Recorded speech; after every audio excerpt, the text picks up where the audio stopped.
Hello and welcome to Threefold Herbal Healing. I'm Herbalist Leo and we are on April 2024. I'm going to be talking about 4 herbs that can help you detox this month.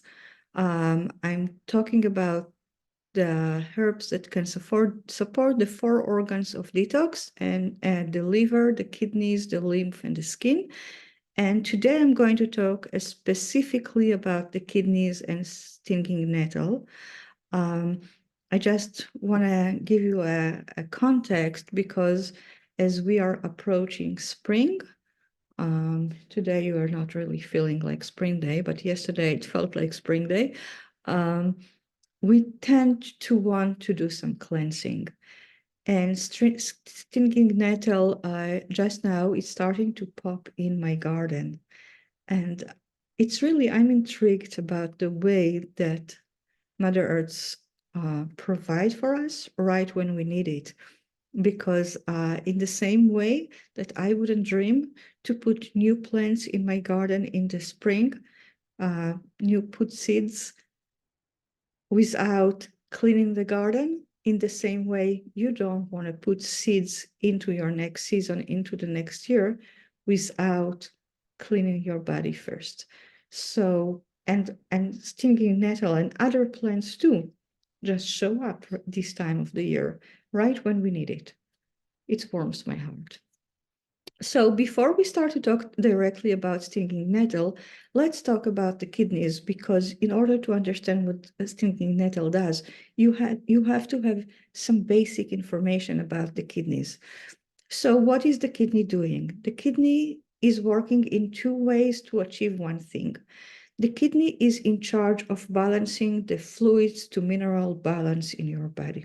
In order to do that, it decides in any given moment how much fluids to let go on, or how much fluids to retain, and how much minerals to let go of, and how much to retain.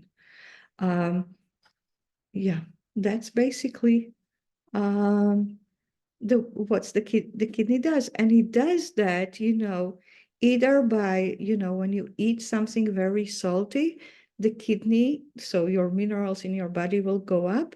The kidney immediately will make you feel thirsty. So the balance between the amount of mineral you have, the amount of fluids you have, will balance itself, and the excess water or fluids can flush out excess minerals. So it's just this amazing thing. So the kidney is about minerals and fluids. So there are 2 types of herbs that actually support the kidneys. It's not surprising. One type is diuretic herbs, and diuretic herbs are more about helping the kidney release more fluids. Think about diuretic herbs as in the same way that you think about a dam. When the dam is not about the dam itself, actually, about a person who is managing the dam. When the water behind the dam is rising up and the dam is threatening to overflow, the men who manage the dam will open the lever and allow some of the water to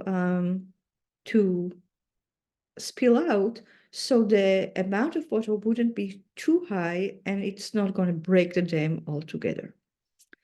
So that's what diuretic herbs do in the body. The other type of herbs are nutritive herbs.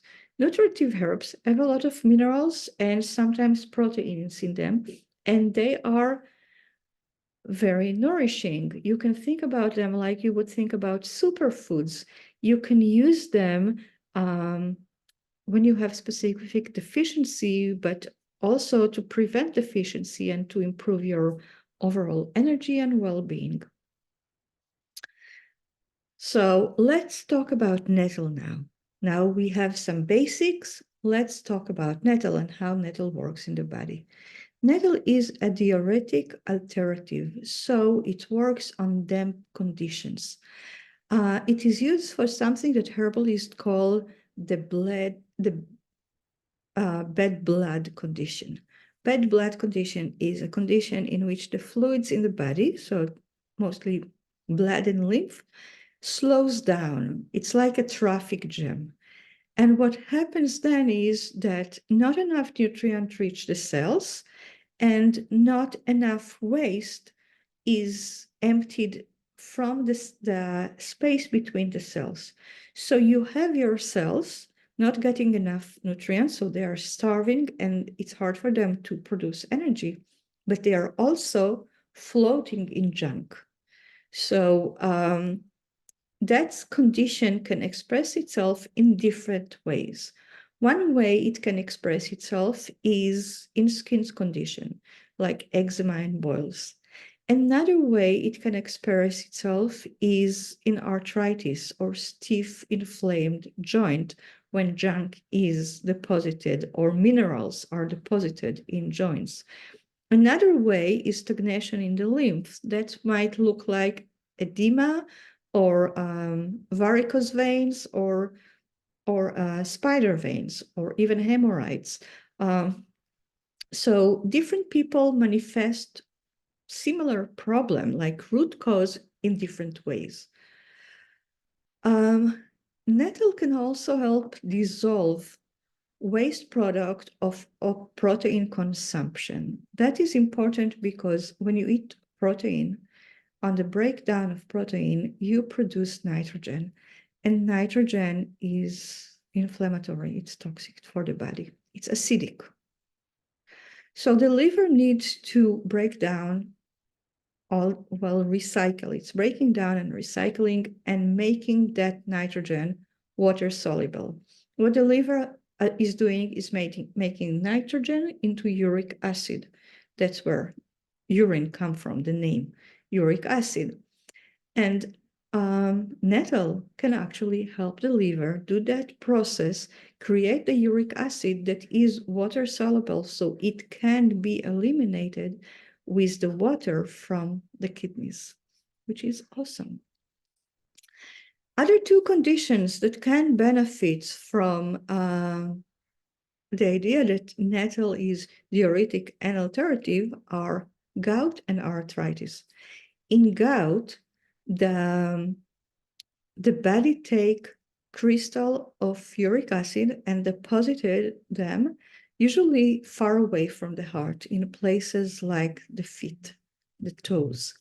And that could be very, very painful, even debilitating. You know, people with gout have hard time walking. On the other hand, arthritis, it's when minerals are being deposited in the joints and they become stiff and not so flexible, and they lose their mobility and they are painful too.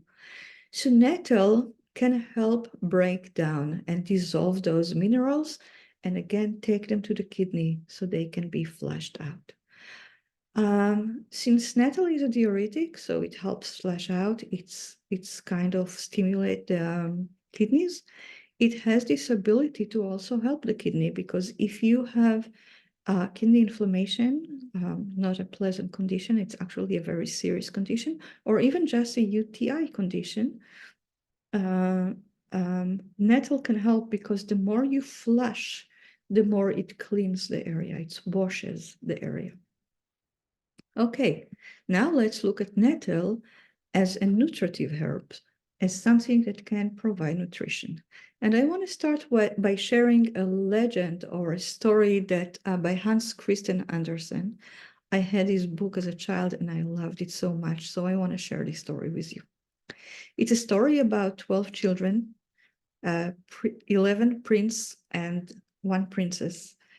Their mother died, and a wicked stepmother came to live with them in the castle, and she cast a spell and she turned the 11 brothers into swans. And the youngest sister went out into the woods looking for a way, for a secret, for an advice to how she can help her brother. And then she met a crone, and the crone told her that she needs to knit or make 11 gowns of nettle leaves. And once she put the gowns on her brothers, they will retain their human form. So the young little sister sat there and started making. I was always imagining knitting from nettle fiber, those gowns. And if you ever came into direct touch with nettle, you would know this is not a really pleasant something to engage with, because nettle is burning and stinging. That's why we call it stinging nettle. But she loved her brother so much that she made it just for them. And when she threw the gowns on her brothers, on the swans, on the 11 swans, they retained their human form and become back human. Now, nettle in the Middle Ages really was used for clothing way before cotton, because it has a lot of fiber in it. One more way you can use nettle as a fiber. But it has a secret that it is rich with iron. And it was used to treat anemia. You know, people with anemia, I had anemia, so I know you get really floaty and airy, like the swans. You're not totally here. It's very hard to focus. It's very hard to retain words, retain knowledge. Sometimes you forget what you went to do. You're totally out of it. It's a little floaty condition. And nettle actually give you the iron that helps you feel more embodied in your body. And you know, the Hebrew language knew this secret.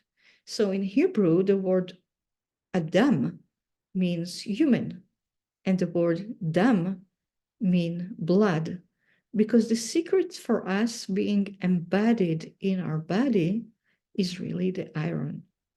And nettle is the iron plant that can help you be embodied. It is rich with protein, with iron, with fats, with mineral. It's just like this. It gives you everything that the body needs in order to be well and embodied. In the spring, about a month from now, here, I guess, yeah, they are just popping out. In the spring, the fresh nettle, you don't want it to get too hard. You want it fresh and young, will be everywhere, and you can go harvest it. It's usually growing in a wasteland. It likes to be places that has a lot of fertilize, maybe animal waste, you know, next to the compost pile. That's where I held my nettle.